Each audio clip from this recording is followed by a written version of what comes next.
Bien, no sé cómo pasaron las fiestas o las primeras fiestas.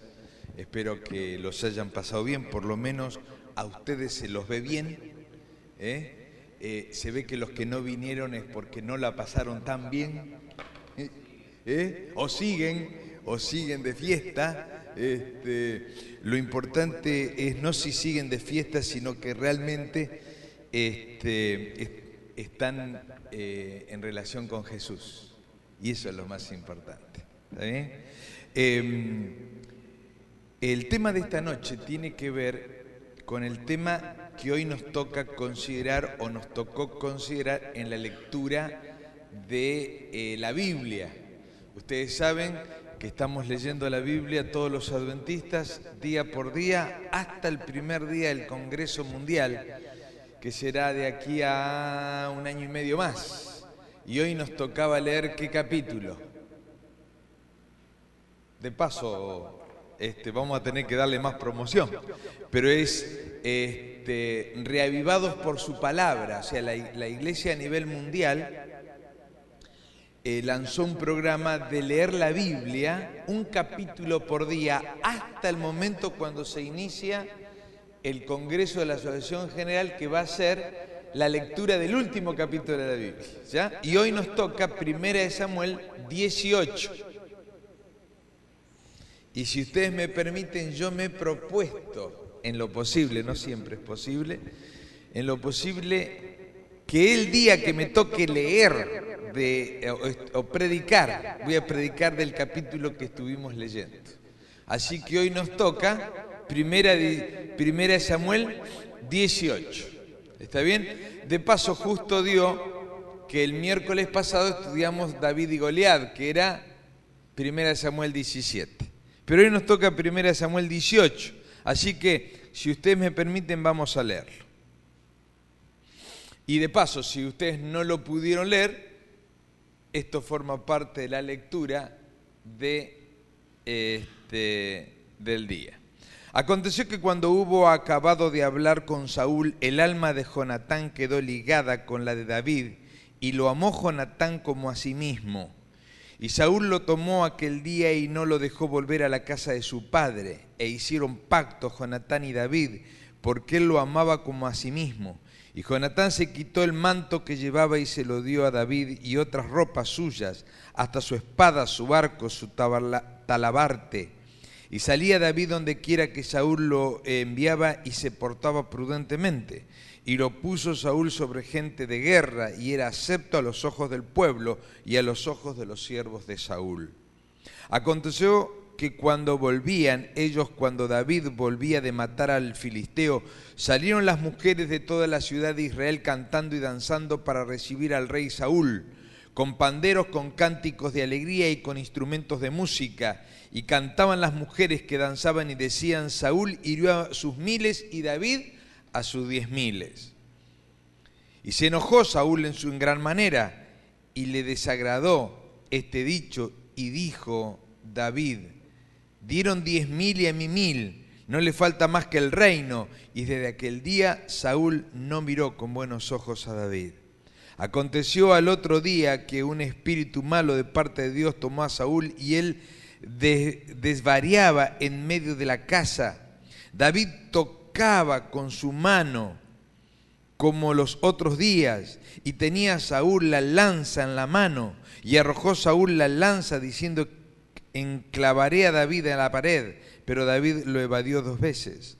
Mas Saúl estaba temeroso de David por cuanto Jehová estaba con él, y se había apartado de Saúl, por lo cual Saúl lo dejó de sí y lo hizo jefe de 1.000, y salía y entraba del pueblo, y David se conducía prudentemente en todos sus asuntos, y Jehová estaba con él.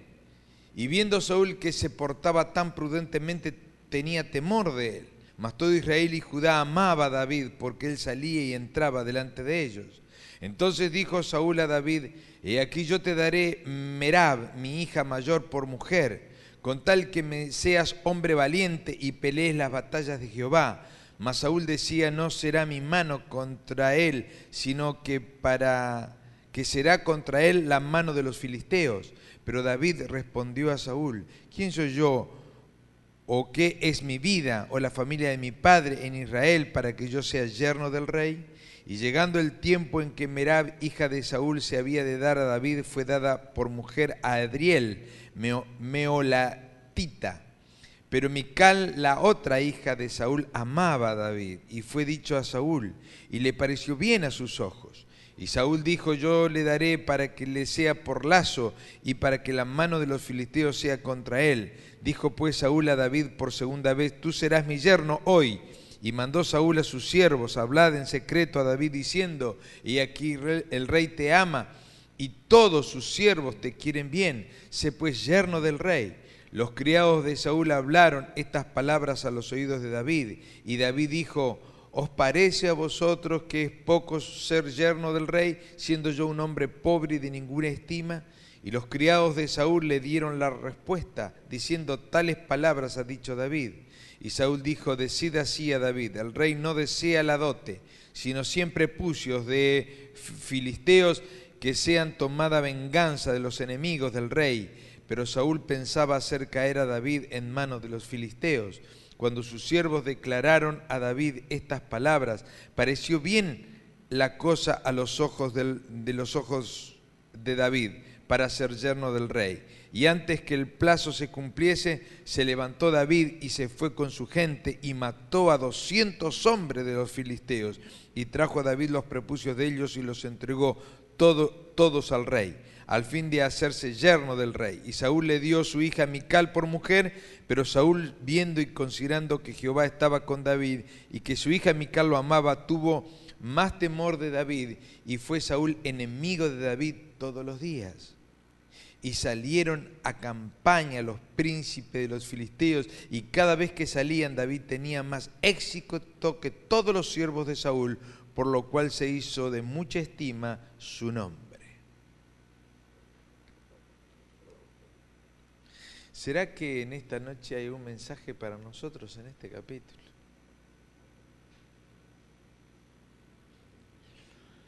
Titulé el capítulo, o lo retitulé al capítulo de esta noche,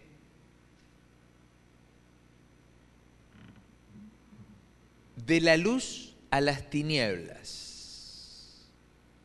De la luz a las tinieblas. Si ustedes se acuerdan, en un momento estaba vivo Samuel cuando el pueblo le pedía a Dios un rey. Y Samuel se apesadumbró, se puso triste. Y Dios le dijo a Samuel, mira Samuel, no es a ti a quien desprecian, sino es a mí. Pero ya que piden un rey, vamos a darles un rey. ¿Y se acuerdan ustedes quién eligió a Saúl por rey? ¿Quién fue el que lo eligió? Dios. Dios fue el que eligió a Saúl. Le fue indicando a Samuel paso por paso dónde tenía que buscar al que sería el rey de Israel. Porque era un hombre, dice, conforme a mi corazón. De la luz a las tinieblas. ¿Se entiende por qué digo a la luz? A la luz porque él tenía en su vida en realidad el favor de Dios. Dios lo había elegido. Algunos por allí me preguntan y me dice, Rolando, ¿y uno cómo sabe si Dios lo está guiando o si Dios lo está llamando? ¿Uno cómo puede sentir que realmente lo que está haciendo es un llamado de Dios? Pero aquí no había dudas. Aquí Dios le habló a un profeta y ese profeta fue directamente a Saúl, lo entrevistó y le dijo, Dios te está llamando. Así que aquí no había dudas, no había por qué tener dudas. Y bueno, Saúl tenía ciertas características en su vida. Dice la Biblia que él sobresalía de la media, de los hombros para arriba. Era una figura impresionante. por su postura, por su dignidad, por su honradez, por todas las características de su vida, Saúl era el hombre que Dios estaba eligiendo para conducir a quien lo habían despreciado. O sea, en realidad, Saúl en realidad era el que reemplazaba a Dios. Porque el que conducía hasta allí, ¿quién era? Dios. Pero de allí en adelante, el que lo debía conducir era Saúl.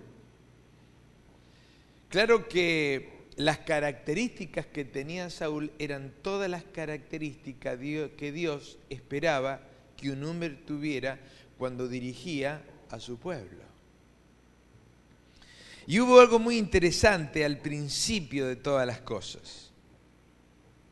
Cuando Saúl condujo al pueblo de Dios, lo condujo por cerca de 40 años. Los primeros 20 años del reinado de Saúl fueron sencillamente extraordinarios. En realidad, los 3 grandes reyes que fueron una bendición para Israel fueron Saúl, David y Salomón. Los primeros 3 reyes. Es donde el territorio de Israel se había ensanchado, donde los dominios, donde ningún enemigo era una amenaza. Porque entre los 3 llevaron a Israel a lo más grande dentro de las naciones de la antigüedad. Tanto es así que pasaron 20 años, pero los 20 años posteriores fueron de decadencia, Y nosotros encontramos a Saúl en este periodo. En 1 Samuel 18 está en el momento en cuando Saúl empieza a decaer en todas las características que Dios había visto en Saúl. ¿Recuerdan ustedes el miércoles pasado? Yo les mencioné que el Goliat había increpado, había insultado el nombre de Dios durante 40 días. Y uno de los que no se atrevía a poner el nombre de Dios en su lugar, ¿quién era? Saúl. Saúl había empezado a decaer. Y Dios estaba buscando a otro que lo reemplazara. Finalmente lo encontró en David. Y ustedes conocen la historia. Y en este comienzo no había mejor cualidad que el hijo del rey se hiciera amigo del futuro rey. Pero esto estaba en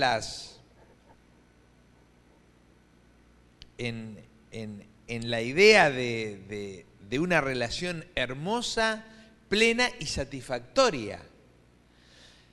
Jonatán no estaba celoso si alguien ocupaba su lugar. Jonatán no se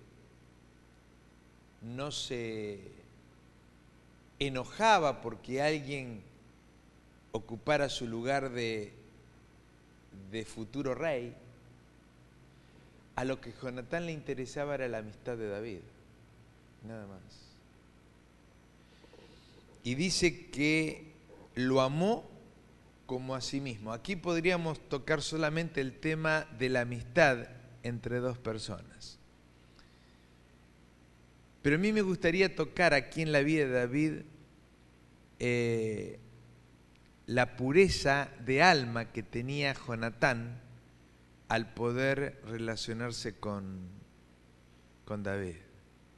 Le entregó su capa, le entregó su espada, le entregó su brazalete, le entregó todo lo que significaba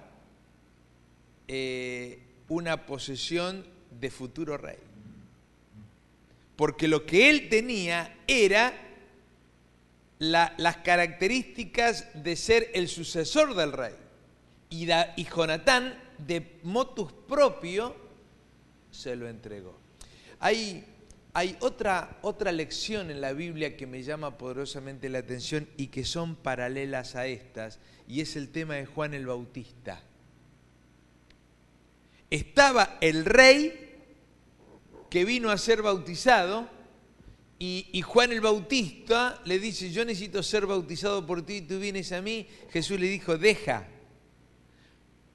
Y Juan el Bautista, ¿qué siguió diciendo? A él le conviene crecer y a mí. Yo pregunto, hermanos, ¿cuántos de los que estamos en la iglesia estamos dispuestos a que hermanos nuevos de nuestra iglesia, al entrar en la iglesia, los hagamos crecer y nosotros menguar? Cuesta, ¿no? Porque pareciera que nos quitan un lugar de privilegio, nos quitan un lugar de liderazgo. Pareciera como que hay otras personas que pueden hacer las cosas y nosotros no. Sin embargo, Jonatán, Juan el Bautista, fueron personas que lucharon para que otros crecieran, y ellos estaban dispuestos ¿a qué? A menguar. Pero resulta que no así. Ese estaba en el espíritu de Jonatán, no en el de su papá.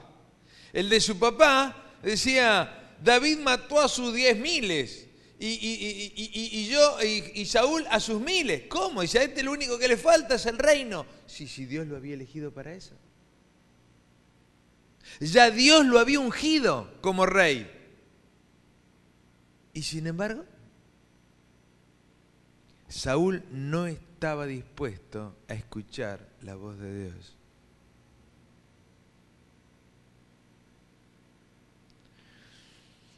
Voy a tirar una frase aquí que yo espero ustedes la anoten y la escriban en alguna parte de su Biblia, de su himnario, en el folleto de escuela sabática, o la pongan acá arriba de la frente, cosa que cuando se miren a la mañana lean la frase.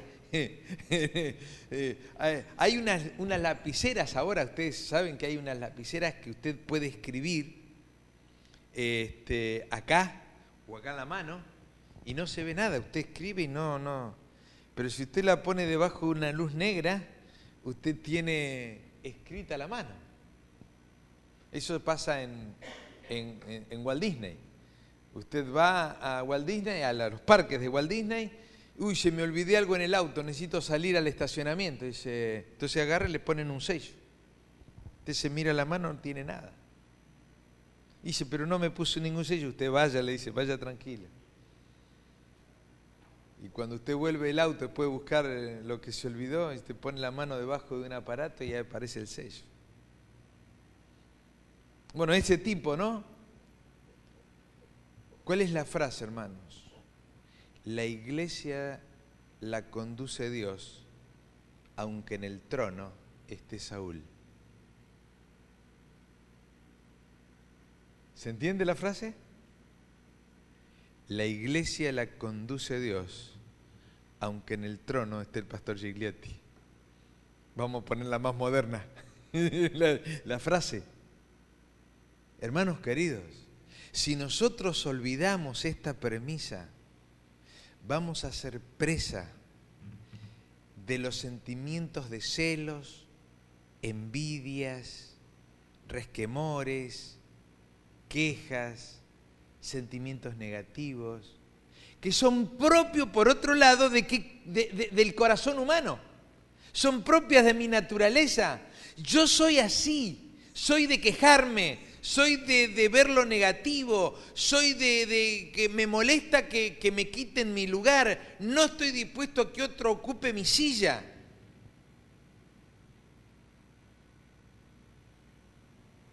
Pero cuando yo entiendo que la iglesia de Dios, la iglesia es de Dios y que Él la conduce, aunque en el trono esté quien esté, entonces hay algunos elementos en mi vida que van a ir desapareciendo, porque aunque las cosas en la iglesia se hagan mal,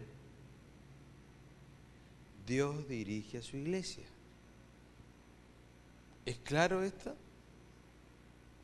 Yo puedo estar o no puedo estar de acuerdo a cómo Dios conduce su iglesia aquí en Morón.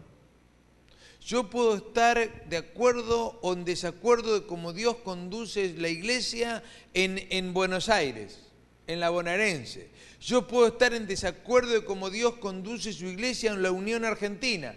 Yo puedo estar en desacuerdo con cuando Dios dirige su iglesia en la división sudamericana. Incluso yo puedo estar en desacuerdo de cómo Dios dirige su iglesia, cómo se dirige la iglesia a nivel mundial. Pero cuando yo entiendo de que la iglesia la dirige Dios y que Dios pone a quien Él quiere,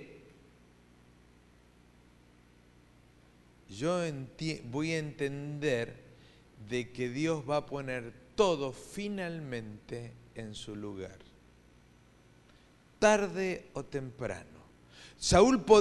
David podría haber tomado el trono si él era el rey o no era el rey.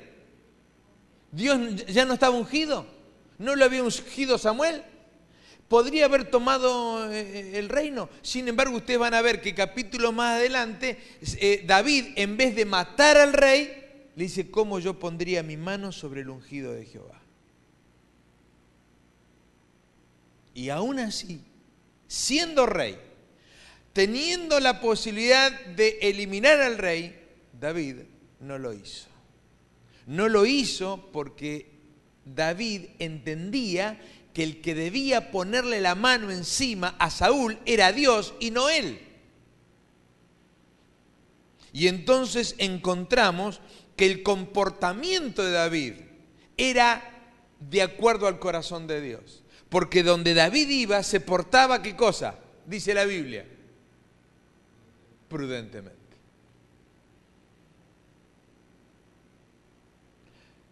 Prudentemente.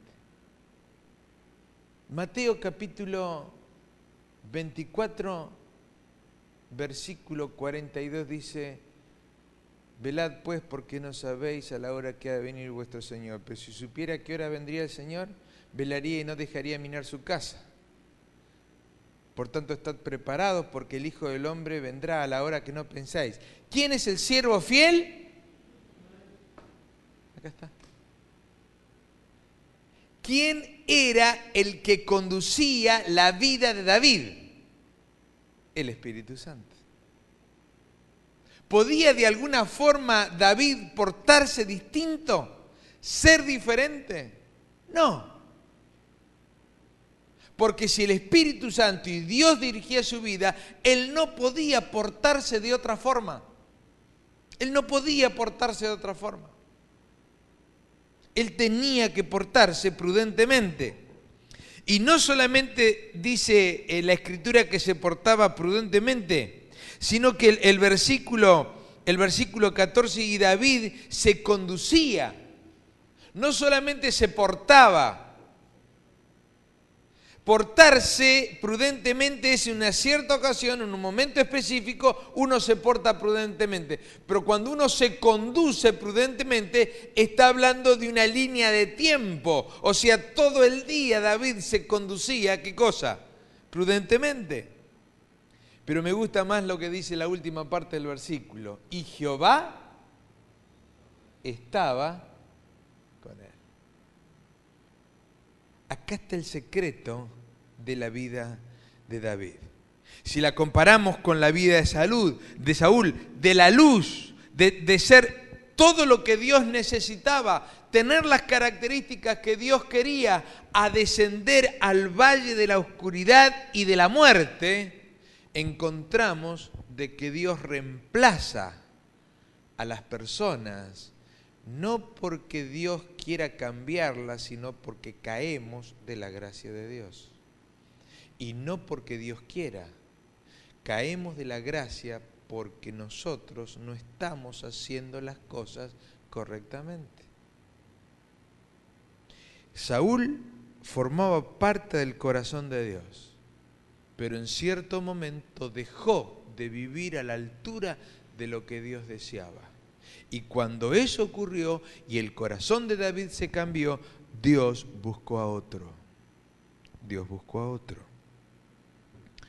Y lo buscó a David. Que David, exactamente por más joven que era, tenía las características que Dios esperaba que un líder para un pueblo tuviese. Y ustedes notan las trampas que hacía Saúl. Él no quería ponerle la mano encima, pero en realidad quería que la mano encima se la pusieran ¿quién? Los filisteos. O sea, esto era una trampa. Esto era decir, yo no tengo nada que ver, él murió por... Pero en realidad lo estaba llevando a la muerte, pero por propia iniciativa del rey. Tan bajo había caído Saúl, que hasta ideó el plan satánico de echarle la culpa a otras personas, a otra ciudad, a otro país, para que él quedara libre ante los ojos del pueblo. Por supuesto, podía quedar libre a los ojos del pueblo, ante donde quien no iba a quedar libre era a los ojos de quién. Y a veces nosotros olvidamos que Dios nos ve. ¿Se acuerdan ustedes de Jonás? Que se fue lejos de la presencia. ¿Hay algún lugar, hermano, que quede lejos de la presencia de Dios?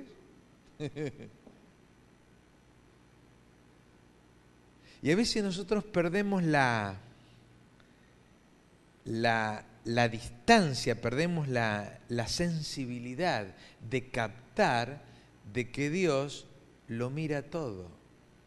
Y Saúl perdió esa sensibilidad de entender que ante los ojos del pueblo él podía quedar de alguna forma medio justificado, pero ante los ojos de Dios era un terrible pecador. Y entonces no solamente lo mandó a que lo mataran los egipcios, sino que allí lo trampeó con su hija. En vez de darle la una, le dio la otra. Jugaba con los sentimientos de su hija. Dice la Biblia que Mical amaba a David. Y dice que lo mandó a que lo mataran los filisteos. O sea, estaba jugando no solamente para satisfacer su ego personal, no solamente estaba yendo en contra de la voluntad de Dios, no solamente estaba yendo contra el ungido de Jehová, sino estaba yendo contra los sentimientos de su hija. ¿Podía estar más desquiciado? ¿Podía estar más alejado de Dios?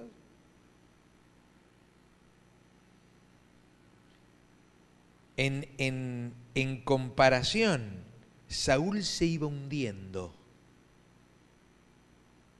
David, dice la Escritura, versículo 30, David tenía más éxito que todos los siervos de Saúl juntos. Y hermanos queridos, esto me hace acordar a Daniel y a sus 3 compañeros, porque Dios lo puso en gracia, dice Daniel capítulo 1. Bien, aquel que anda con Dios, aquel que se porta correctamente, aquel que deja que su vida la dirija el Espíritu Santo, aquel que Jehová está con él, dice la Escritura, no puede dejar de tener éxito.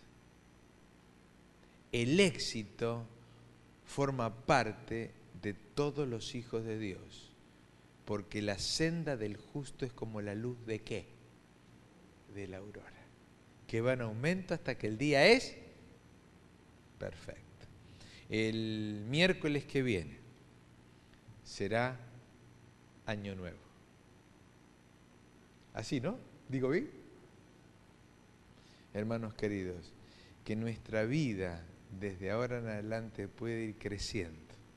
Y sea como la luz de la aurora, ¿no? Que va en aumento hasta que el día es perfecto. Y tengamos en cuenta que debiéramos permanecer en la luz y no de ser invadido por las tinieblas del éxito de otros, ni siquiera de las personas que amamos. Dios nos bendiga para que podamos cumplir con la voluntad de Dios en nuestra vida.